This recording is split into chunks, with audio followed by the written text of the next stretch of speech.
K0 generation started with the K-pop movement, and it was only about to get better. The advent of Korean music was evolving more and more. With the rise of radio, TV, and broadcast, K-pop sound started to take its shape. Two biggest shifts happened after K0 generation ended. Disbandment of Seo gave birth to the next generation, and cancellation of K-pop Top 10 gave rise to Music Bank, which shifted what constitutes popular music.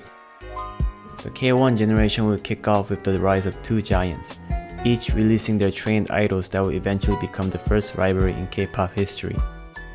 Other companies followed in their footsteps and approached the market the same way, but these four were the most popular male idol group in K1. Amongst the girl group, there were three that stood out. The female rivalry was between SES and Pinkle. Although their image were very similar, their marketing approach were polar opposites. This marketing approach is still being debated even today. Despite being in the same era, Baby Box never stood in the middle of the two because they focused on a totally different concept. Despite being never compared to SES or Fink, they always came in third, giving their nickname Rivalless Third. Nevertheless, they are one of the few idol groups to break the million records in K1.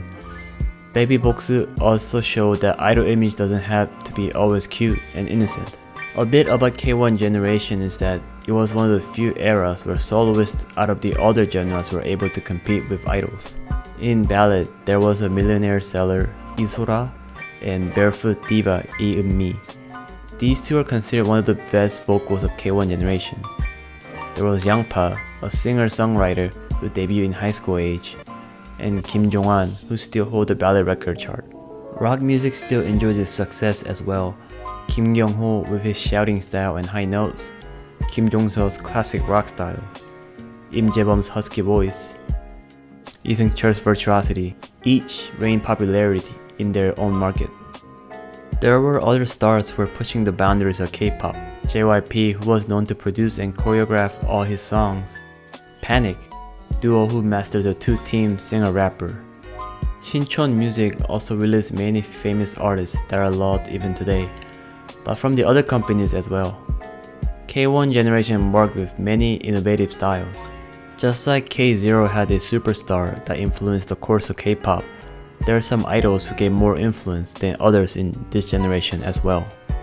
First was H.O.T, often considered the most influential group in K-pop.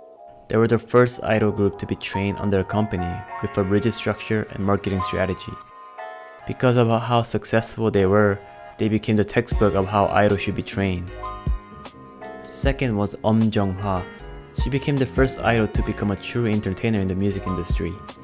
Playing an actress, an idol, and MC, she was the first to convince companies that idol could influence outside of the music industry. She became one of the first endorsed idols, paving ways for future generations to be casted into commercials, movies, TVs. Third was Yoo Sung-jun, Korean-American hip-hop artist who is even now considered an even match with Psy in terms of stage performance. He was the first true solo hip-hop artist in K-pop. A charismatic dancer with powerful vocals, he swept and dominated the K-pop chart. Unfortunately, his fame came crashing down. Even after committing to mandatory military service in many interviews, he would forego his Korean citizenship to be opted out of military service. Korean government stepped in and banned him from ever entering Korea. It became the first politically involved K-pop scandal. Fourth is ballad singer Jo Sung-mo. His second album music video used a storytelling style, which included dialogues, plots, and storyline. It persuaded many companies the importance of music video as an integral part of idol music. The reason why K-pop has such a high-class music video is mainly because of his influence. Lastly is the birth of Drunken Tiger, releasing their first single in '97 with their song, Do You Know Hip Hop? It gave rise to hip-hop community in Korea. Unlike the previous generation, where sound and style were borrowed from the West, Tiger JK and DJ Shine innovated an original Korean hip-hop sound. Considered the godfather of hip-hop, the influence reached far and wide, even now. The K1 generation would end with the decreasing activity of H.O.T and Jackson. The following generation would jumpstart with the first K-pop idol with international plans. More on this later. Thanks for watching. This was Jojo, and you just watched this guy K-Pops.